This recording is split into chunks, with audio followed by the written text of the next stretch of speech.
can you walk through this, or you have to swim? Well, some areas are deep enough you have to swim. Some are you're lucky enough to stand, but mostly I had to use those potions of water walking. Joan handed me. Let's see if I can still remember how to roll his stuff. Yes, Okay. it starts beginning again and deepening. Okay. Okay. Then he cast water walking again, and just taking notes of the consumption. I'll bring the levitation. At this point, when we reach here, Jorin take out the bottle for detect people with 20-meter range. He sniff in the potions and said, "Oh, what kind of And then looks at Joan. Yeah, she doesn't change. I feel like you don't pay me enough to make them smell or taste good. Yeah. You perhaps could add something that makes it more tasteful. Yes, Joran when I says. own my own alchemical shop and can hire people for that kind of stuff. Yeah. Then Joran smiles and he just precaution. He puts the fingers on his nose and then drink the thing. Yeah. Okay. So it's really that deep here? I mean, I hope that we didn't have to use a potion or swim. I would say you can. I would say you can walk here, but over here it would get to about 3 to 4 meters deep. There now, Joran has a 20-meter detect life potion. So I need another potion. Sorry. You descend slowly down into here, and this tension that you feel is getting stronger and stronger. The bassy grumbling of the ground is also there as well, and it's getting closer and closer. I'd need another of those potions, please, if the old one hasn't run out. It would have. I'll give you water walking that will last 2 minutes. I don't think you need levitate for now. Thank you. The question here, do I see anything on the ground here? Yeah. You walk over to that ledge and you see a couple of marks in the ground. More specifically, you also find a shred of a torn dress. You recall that when you entered this cave, you heard the sound of a woman yelling from deeper inside. Does he see anything with detect life? No, not so far. Then take a look what is there. I have to use the potion. Examine the area of there. Well, alright. With that, Lothar tries to, from the bank, to see if there are any, trails, tracks. Okay, so, Johan, as you enter this room, you notice this appears to be some sort of ancient tomb. There's a lot of scattered pillars here that have fallen over the ages, and more specifically, you can detect a blip of life. Somewhere around, roughly about here, is something absolutely massive, much, much bigger than you are. The low grumbling sound is obviously from what that thing might be. Okay, so I can walk here. I see nothing around this area, but as I walk closer to here, I can see more. Yes, you also see two small shapes over here. And over there, okay. But nothing in this direction here. No. He walks carefully over here. How carefully? This means very slowly, very carefully. Okay, roll stealth, and also your 1 minute timer runs out, so you have to cast it again. This is upkeep on the water walking, but as a matter of fact, thanks for reminding me, he walks back carefully because he has to notify what's happening. Deduce. That is so annoying. I say we just go and deal with it. Joan, do you have better eyes for this? What is this? Could you please help me? Let me try. Let's see, investigate. I can't figure out what it is. It seems to be at least a woman's dress, but I can't make it out more here. I For might your know something. for your question, in the beginning, the issue is I knew I would woken the thing up. There was no clear land in sight, if you can call it sight, because it was pitch black, and You I don't. didn't feel very safe at all in that regard. Exactly. And then I think we should use levitate. Maybe a good idea. But first of all, we should know where to land. Walking, strutting there in blindly is not a good idea. Yeah. Do you have any sort of potion for see in the darkness, Joan? Right. Joan starts looking through things and then carefully takes out one single vial and so says, "This is the only one I have."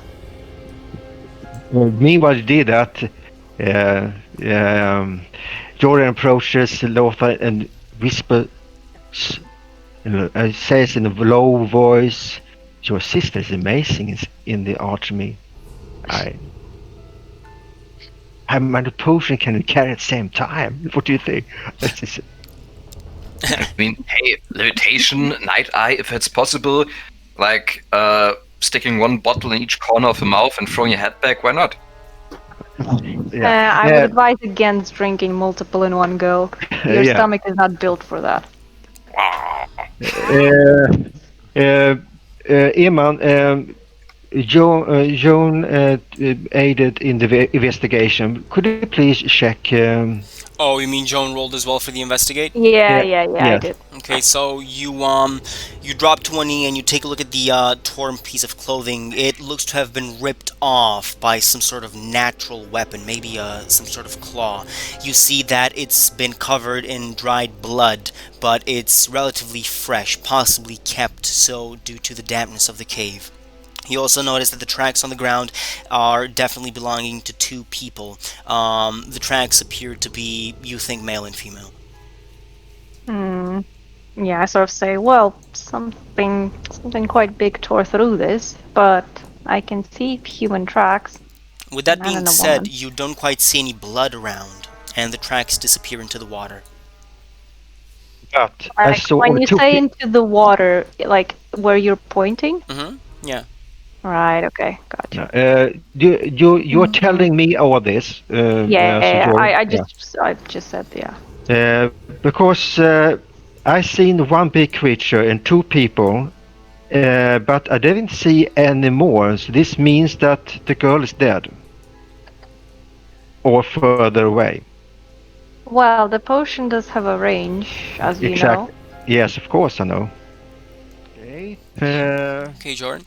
So you take a step here. No, it is a critical success. 48 is my lucky number. Perfect. Ooh, I'm very happy nice. for you. You start moving very stealthily through the air, and as you do so, you peek over here to see what the snoring sound is. Your body freezes almost with fear and paralysis as you realize, to your absolute horror, this is one of the ancient dragons the books speak of. It appears he is stuck in a millennial slumber that you think you might have woken up, were you not so perfectly stealthy as you float through the air. There is a big reptilian shape of a blue skin lying underneath the water, and it is vibrating with so much power that with sheer willpower you force yourself not to run away as fast as you can. I think he flows back. Oh my god. Oh my god, indeed. Well, sorry, I did speak out as a. Okay, now he's coming back. You see, Jordan is paled. He floats down. He's a bit shaky. Fire Lord, save us! What? We are doomed. We are so doomed. Why? It's a dragon, Oh. full-fledged dragon. Can I? Good. First one to act is the dragon with a total of 4 action points.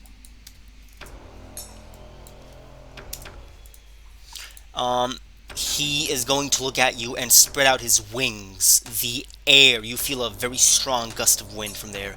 And in his very guttural tongue, with a voice bellowing with power, he says, "Gru-da," as he spits out a big bolt of lightning from his mouth. So he's going to try and attempt to strike Lothar. Lothar, do you defend?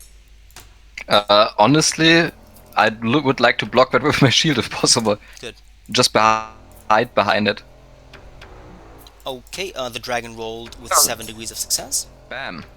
Oh, Haha! wow, you also rolled really damn good. You instantaneously put your shield up as lightning splatters all over you for a total of 13 shock damage. Oh god. What is your block rating for the shield?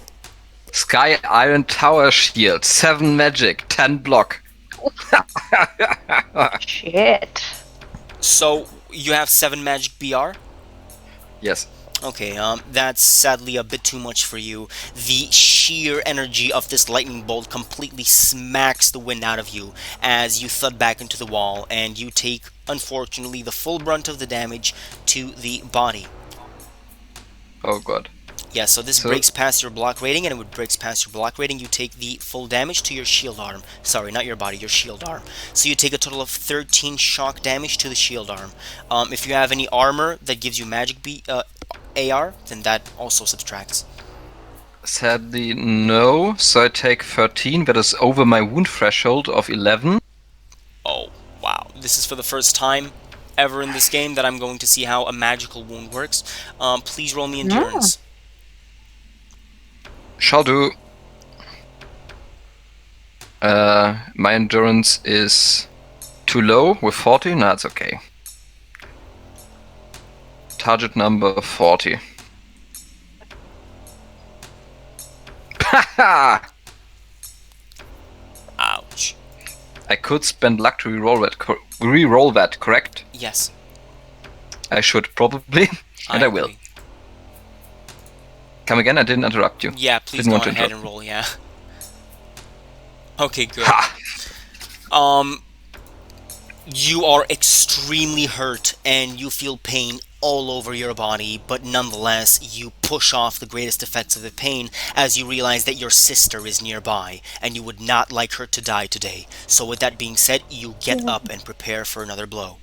The blue drake is then going to speak the same ancient words and try and shoot something at Joan. Joan, do...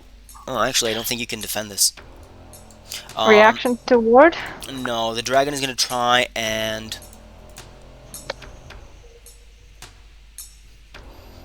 Okay, he's going to try and cast Paralyze on you.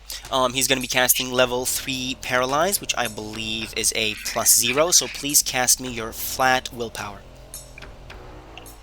Oh. Right. I was so happy I had a good shield. Gee. I'm sorry, Hendrik. No worries. Oh, no. Joan, your body is completely frozen as the creature gets within your mind. It puts it under lock. You feel something extremely overbearing, an intelligence far, far stronger than you, covering your whole brain and leaving you blank. So, as of right now, you are paralyzed. During your turn, I would say you can roll willpower to see if you can snap out of it. Right.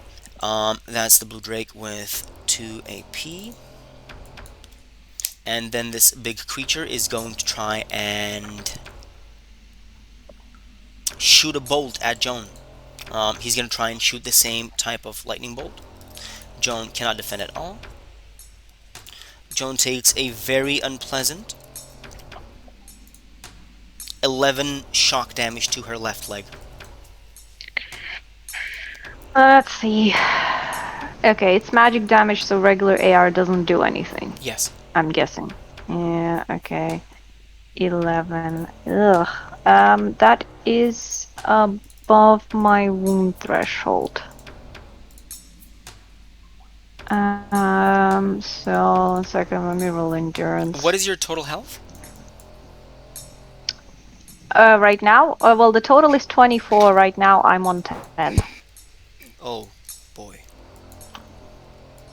Okay, so you are quite wounded. The pain that you've received from this being is far more than you can hold. I have Die Hearts, which allows me to reroll failed wound check, so I'm gonna do that. Oh, this goes over your wound threshold? Yeah, it's 9.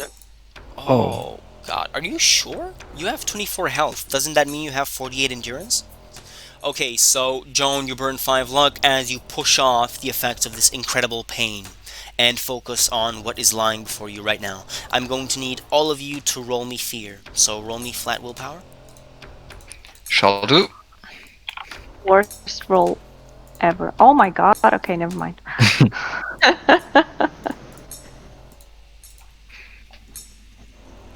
It is critical success. Oh, A nice. 6 is a Aha. critical success. That's pretty good. Yeah. I succeeded. It is, I have 98, 60, and 48 as lucky numbers. Good. Joran, you realize this is your grand shining moment, and the Fire Lord would not appreciate cowardice in the face of such an honorable foe. You decide to steel yourself and to encourage your companions to take this beast down. I would say that you bolster the courage of your companions, and let's say that everyone gets a +5 to all of their target numbers that they roll for this encounter. Nice. Really nice. Thank you. Jordan stands up with heroic chin.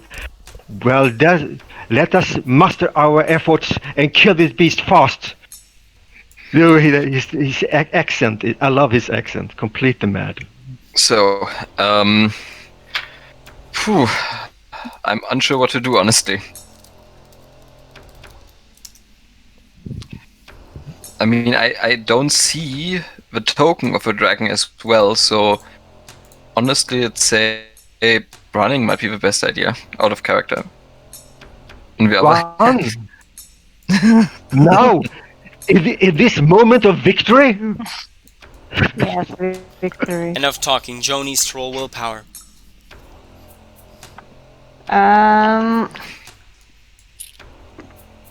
Is it actually?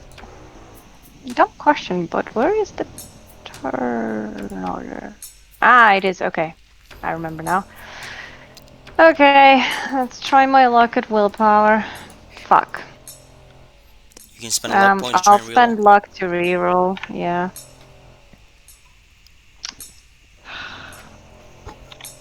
This is the one encounter. Oh my god. Joan unfortunately gets stuck in paralysis, and you do nothing for the remainder of the turn. Next one is Joran.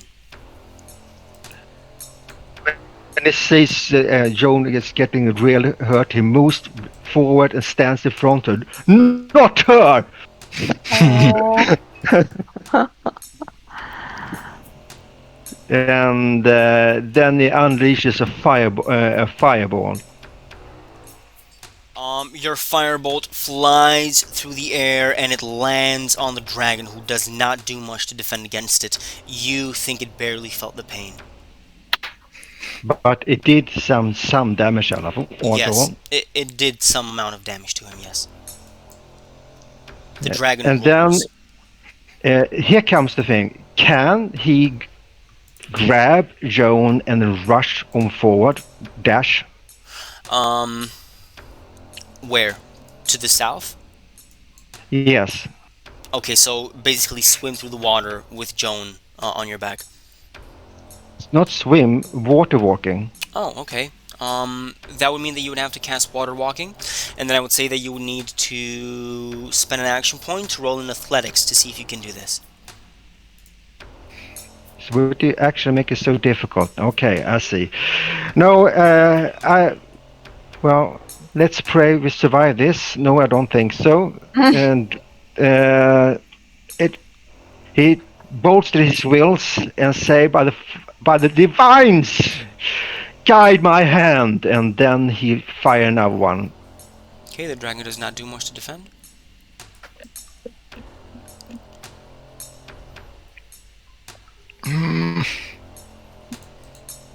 Yes, 6 damage. A tiny firebolt splatters across his extremely scaly hide again. And then he embraces himself and for the impact of the dragon's coming assault. Okay, please change your action points. Next one to act is Lothar. Oh god. You realize you are near death and about to collapse. I don't have any health potions or anything. Oh so- god. He heads over. Rush towards my backpack or something. Yeah. He screams to Lothar, "Grab your sister and run out of there! I will try to buy you some time! Save yourself, you fools!" Okay, Gandalf. See what you did there. With that, he goes for Joan, tries to shake her as in, get a hang of yourself! Yeah, Joan just like stares at the dragon in fear. Then tries to, with another action point, tries to ruffle through her backpack to get a water breathing potion. Not water breathing, water walking. Okay, let's see. Yup, you can get one that will last you 2 minutes. Yeah, he chucks that. Basically tries to sling her over his shoulders, and if she doesn't move still and just No. rush, and expending a stamina point to do it again as far as he can downwards. Okay, so let's see how that will go. You say you chug a potion. Do you have quick draw? Yes. You have quick draw. Perfect. As far as I know. Can you Wait a second, I check. I have to be super sure I don't want to cheat. Good. Yes, I have quick draw. Okay, good. So you drink a potion with just 1 AP, and then you pick up your sister with an action point to try and do an athletics roll to pick her up on your shoulders without not collapsing. So please go on ahead and give me an athletics roll. Will do. Also, it's funny, Joan has a lot more health than you, but she's possibly like half the height. So strength, I assume. Mhm. Okay, that's target number 60. 65, remember? Yeah, you get a +5. Ooh. Fuck, I use a luck point, if that's possible. Yes. Please, dog. Do it again. Yeah, mean you cannot do you it can again? try and do it again. You have another action point left. Ah, right. Okay. 65 and again. And... Okay, good. You grab your sister on your shoulders and you start dashing as far away as possible from the source of this danger. So you just basically run as fast as you can. This fella is gonna try and fly up in the air. He gets to you without any sort of issue. Snap. Sorry.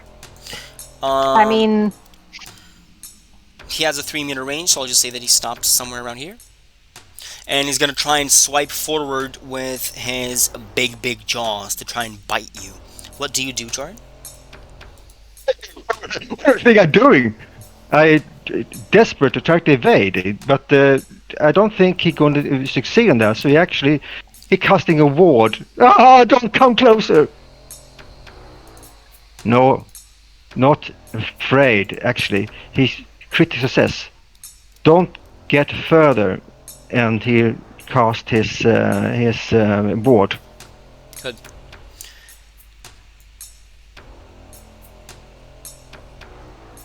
Okay, so this is the epical part where the ward bounce the attack off. Yes. The attack was not quite strong enough to break through your ward, and you're able to push these big, slavering jaws away. The sheer force of being that you're having before you right now is daunting to experience, and you wonder if the Fire Lord would be proud of you. With that being said, next one is still the dragon. Then he's going to try and attack you again. Do you defend? Yes, the same way as before, and they do it by here. Yes. Ah, thank you. Can never fail. So why do you roll at all? This time he will try and bite you again. So go on ahead and cast your word, please. Yes. Success. The Drake fails to get any sort of advantage, and your shield blocks his jaws again. In anger, it starts roaring throughout the cave, and...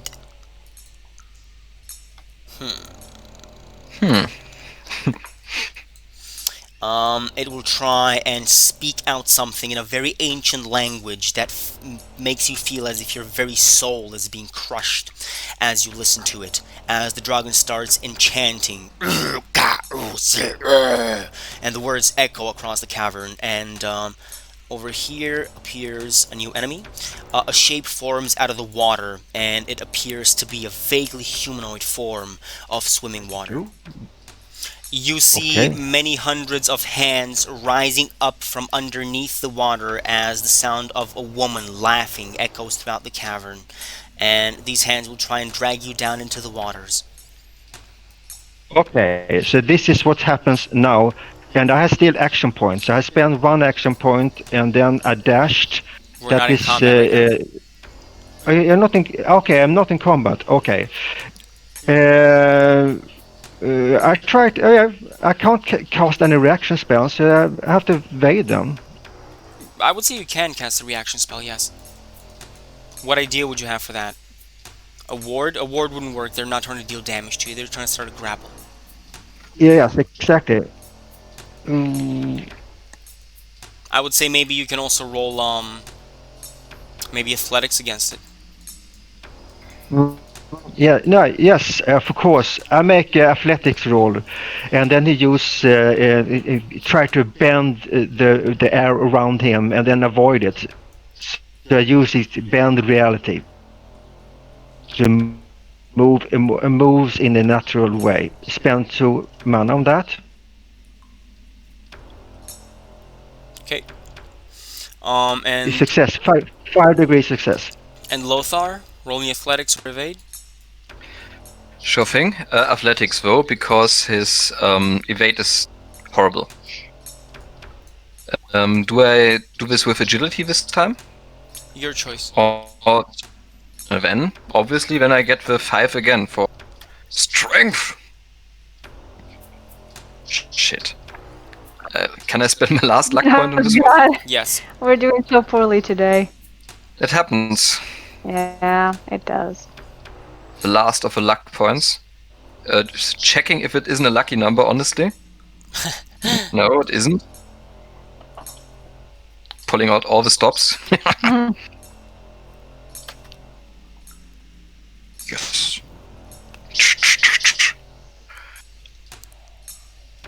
Oops. Sorry. Do you move us or shall I move myself? Okay, you succeeded. So you keep on water walking and trying to evade all these hands, kicking them out of the way and pushing them.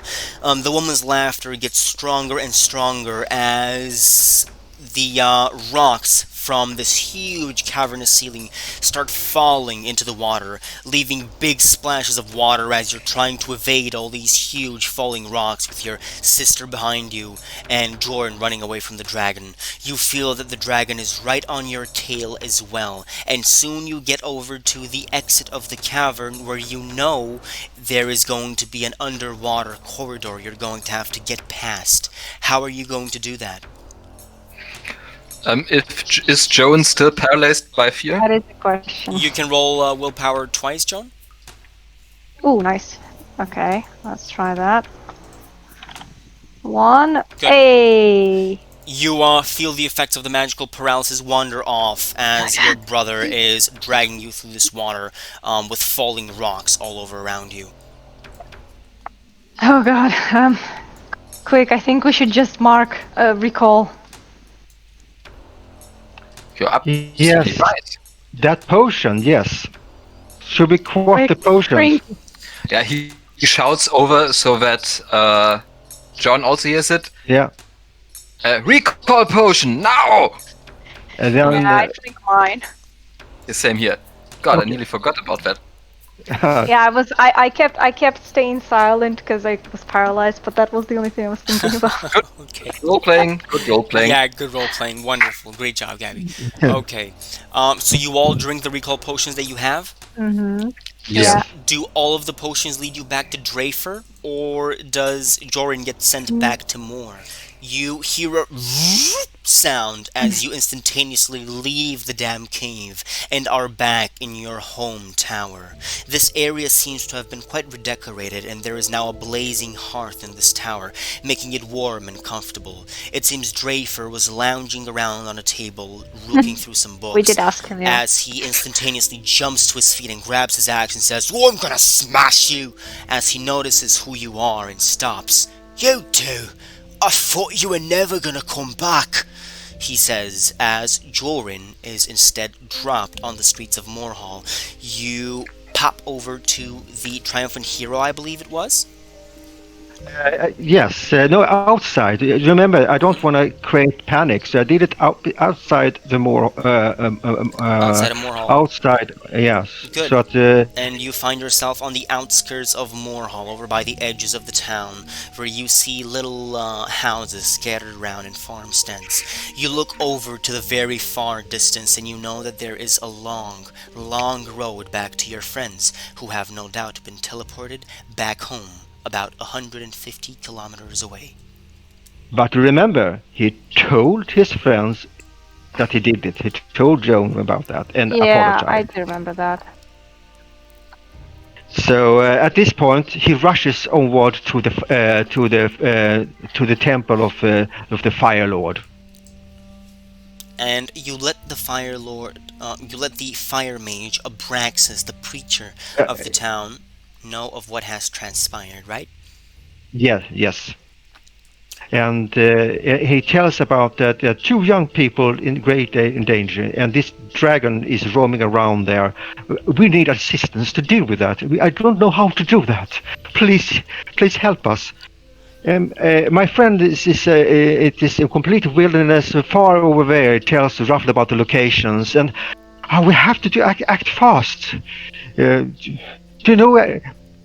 Please, priest, help us.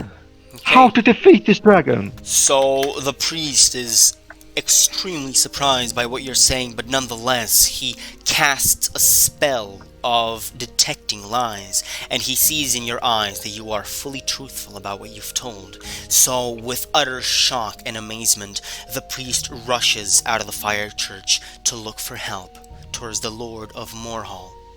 And within a couple of days, the kingdom will be assembling a large group of paladins and dragon hunters to hunt for the dragon that was purported to be in the caves underneath the lake. Nonetheless, no dragon is found there, and the kingdom will be racked by a terror for many years to come, as the kingdom has been unbalanced by the destroying of the water crystal by Laurus. For years to come, the kingdom is going to go through very many floods and horrible situations associated with water. Jorin walks back to the group, and you all make your way back to the tower, your tower, out in the woods. You see that Drafer has done quite a good job of arranging the areas, with a couple of laborers and a couple of shacks built around the tower being there as well, an alchemical garden also having been set up. Alfonso is also back now with you again, though he seems to be distant and not quite there with you. Something seems to have been on his mind as of the past few days, and one night Alfonso just disappears without saying his goodbyes. You are talking in the future, few years, about his mission to return the chalice, fire chalice, to the monastery. It is cannot be covered at this point, right? So, Jorin makes an effort to find his father, but that never comes to fruition, unfortunately. The question of who your father is and how he looks like is never satisfied, and it gnaws on you for the rest of your life. Nonetheless, in a couple of years from now, you will indeed become an ordained fire mage in the monastery, and make a living for yourself for the rest of your life, teaching the fire novices about the wonders of illumination. Ooh. Yes, fitting ending. And what about Joan and Lothar, the two siblings?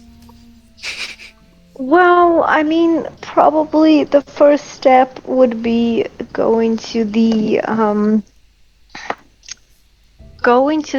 considering that I managed to get, kind of like initiate position in the water circle, if I'm remembering it correctly. Probably going to them to see if they can help with the curse. Mm-hmm. That would be the first step, to be honest.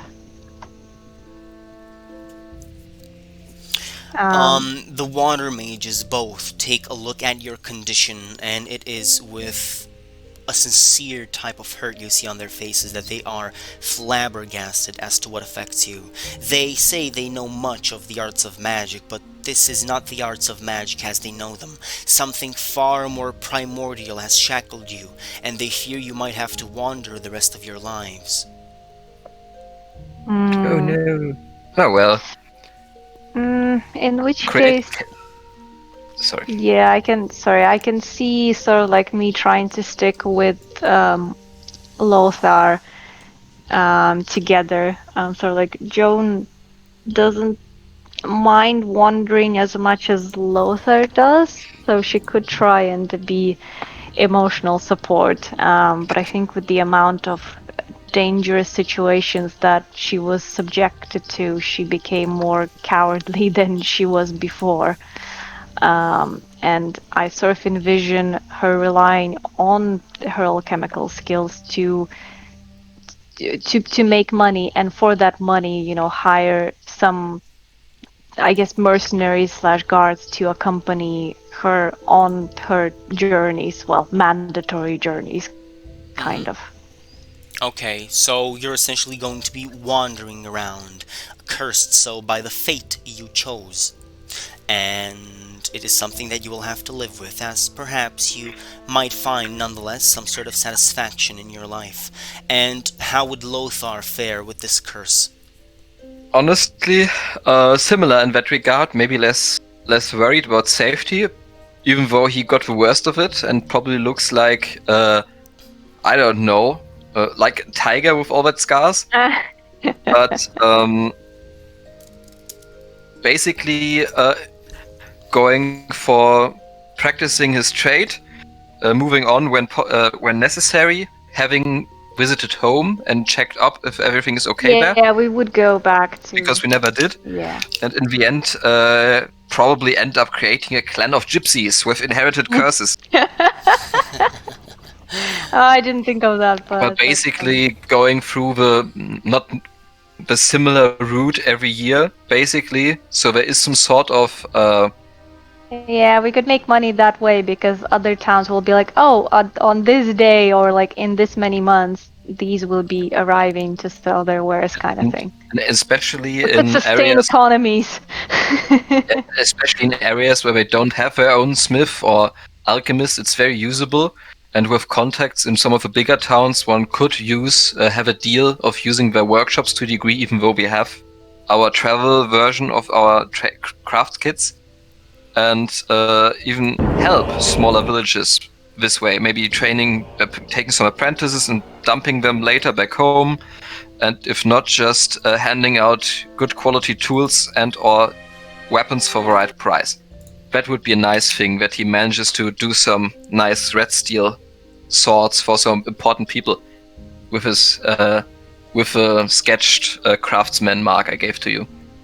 So even though they don't break the curse, they can still do a tangible positive change in the area they are, if they don't get eaten by orcs on the road. Orcs. So Joan and Lothar, the siblings, will go all the way back to Maygrove, terrified by the rumors of descending Orogs. When you arrive there, though, you are absolutely filled with relief as you find out that it was nothing more than rumors. The rumors you heard back in your travels apparently inspired your imagination so much that you believed the town was about to be ruined by Orogs. To your immense relief, it is not, and all of your family members are where they always were. You do notice, indeed, that the militia have been talking of more and more apparitions of aurochs throughout the Black Morass to the north, but as of right now, nothing to worry you. So, cursed, you pick up your items and decide to wander the kingdom, trying to ply your craft. Over time, as the years pass, you become known as quite a famous traveling caravan, and eventually Lothar even goes back to faring, where he buys a share in the faring mines there, where a town is shortly thereafter founded based on none other than the tools of your craft, which you sell to the workers of the mine. Over time, a small community springs up, which they name Lothar, after your tools, after the mark found on all of the extraordinary pickaxe that the workers use, and after wandering together the kingdom for many years to come, at one point you find your curse drawing you farther and farther into the wide world. After making your fortune in Vengard and after having spent a good amount of your life there, you decide to pack up your bags and look for another area. And so you leave Vengard, never to be seen or heard from again, and your end lies with you only. So with that being said, you eventually become eternal wanderers who roam the land for eternity. Not necessarily, perhaps. Maybe you die, maybe you don't. Up to imagination. That's so nice, honestly. And Thank you for this epilogue. It was really nicely done. yeah, I haven't even thought about what to do, but it just all makes sense because you've built your characters towards a certain way, and it's only natural that this is how they would be affected. There were a couple of things that were not dealt with, for example, the curse, and this is, again, a fate that you chose, so I find it only naturally fitting that you succumb to it. With that being said, I think everyone has a good feeling of what happened during this, and you have officially finished a campaign with me again, as you've done so before. Now, I would need you all to please tell me, well, actually send me your finalized character sheets, and I would also really appreciate if you could tally up the total amount of coins you have in your inventory after you sell for things. If you would like to haggle for some items, you can do so right now, rolling for commerce. I would... Yeah, you can also do that, and tell me also the total amount of coins that you're left with, so we see also what exact type of mark you leave upon the world. And there is one more thing left to do, and something that I've been looking forward to and that I thought honestly would never really come within the near future. Just a couple of seconds.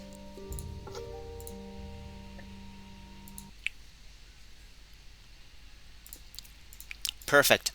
And something also very special that I've always dreamed of using, but I never thought the time would come, but apparently it did. You have finished a campaign with me, so it is only fitting I play you some successful campaign finishing music.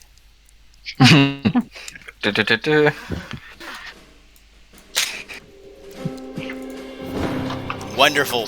So you have actually successfully survived, and you have left your mark upon the world, which will be felt for many years to come.